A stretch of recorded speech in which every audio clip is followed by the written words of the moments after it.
لګي تا کله ښځې ته لول نیسري کړی دی ورته چې دی تار د بجلي نیسري دا په کوم د شریعت کې تا ته راغلي دي د شریعت د سزا څه حدود ښودلي دي هغه خو د هغه شریعت د حدودو د دننه سزا ورکولی شي اول تا ته ویلي دي چې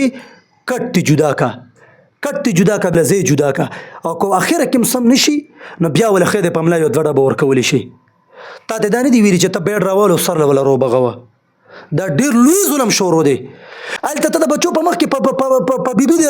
راږدلي او د دنیا کنځلې ورته څښا کې نو د ستا د بچي به ستا نه کنځل زده کړي هغه بیا بل ته کوي او دی چې سبا له غټ شي او ته دله ښځه وکړي نو د ستا نه به یې چل زده کړي نو هغه ته به بیا خپلې بیبي اړو د سړي لور نه ښکاري حالانکه دا د ستا سره پردی امانت دی چې څنګه دا د چا لور خور ده که نه نو د ستا به هم یو لور خور چاله به دې ورکړي نو ته د خپل لور خور دپاره داسې خوښې چې د ستا لور خور سره څوک داسې ظلم وکړي دا تا چې ورته کله د بجلی تار باندې دی ورته راږدلي کله څو کله پې ټوپونه وهه کله څه کوه نو ته چې نو که دغه کارونه د ستا د خور سره څوک وکړي د ستا خور لور سره ته به برداشت کړې نه شي برداشت کولی نو ته بیا د بل خور لور سره ولې دونه ظلم کې